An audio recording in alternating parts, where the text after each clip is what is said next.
Man in search for his family realizes his friend holds the answers.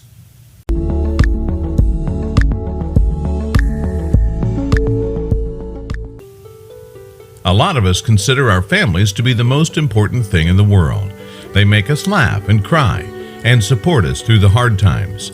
However, the word family can mean very different things to different people. When two young boys met in middle school, they formed an immediate friendship. They understood each other, comforted each other, and had fun with each other. They were practically family, but decades later, new details of their origins surfaced and redefined their relationship. It was the 1960s, and Walter McFarlane and Alan Robinson were entering Punahou Middle School in Honolulu, Hawaii. But luckily for Walt and Alan, whom everyone called Robbie, the two became friends for life.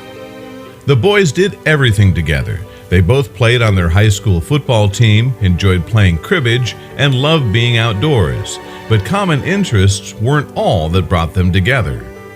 While Walter never knew his father, Robbie never knew either of his biological parents because he had been adopted when he was just a baby. Naturally, because of this, the boys felt a connection on a deeper level. Despite their age difference of nearly 15 months, the boys were absolutely inseparable. Of course, while they were close, they each had other circles of friends too. It was only natural that they would grow a little apart. As time passed and the boys grew up, things continued to change. He was the partier. I never went to or did any partying in high school, said Walter, who continued to seriously pursue athletics. Robbie was always a little less athletically inclined. When he stopped partying and settled down to clean up his act, he began attending aviation school and later became a pilot for Aloha Airlines. Not a bad job for someone with a lust for adventure. Still, Walter and Robbie remained friends, as they would always care deeply for each other, even if they were living completely different lives. It may seem hard to imagine, but they kept their friendship up for 6 whole decades. As Walter aged and became a father, he loved and appreciated the friends and family he had, but he couldn't help but be curious about the father he never met. So, for Walter's birthday, his kids gave him a gift that could finally give him some answers. His daughter, Cindy McFarlane Flores, gave him a DNA test. She and her siblings helped Walter take the DNA samples and sent them to the company where they would be matched with others. So then we started digging into all the results he started getting, said Cindy. One of the top matches shared a lot of DNA with Walt and even had an identical X chromosome.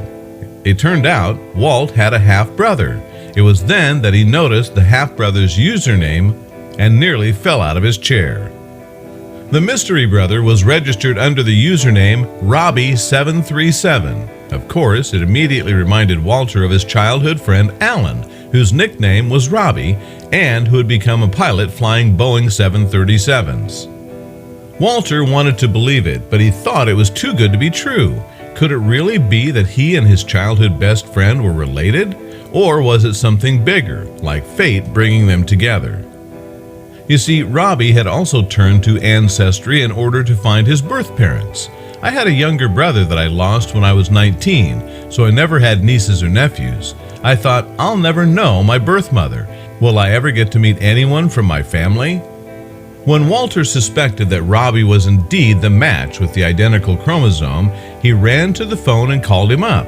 When he asked if Robbie was Robbie737, his suspicions were confirmed. They were half-brothers all along. It was a shock, Walter said. It was an outstanding realization that the friends shared the same birth mother, but everything finally fell into place. It made sense to them now why they looked so alike and why they always felt a special bond. Walter and Robbie met up right after the shocking discovery, but neither could believe it was really true. Yet when they looked down at their arms side by side, they knew it was true. Yeah, it was a shock, definitely. And then we thought about it and compared forearms, Robbie said. Yep, hairy arms, that did it, Walter added.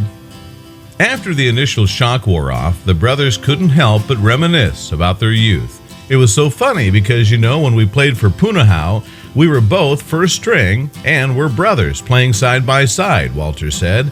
He's the tackle, I'm the end, and we never knew, you know?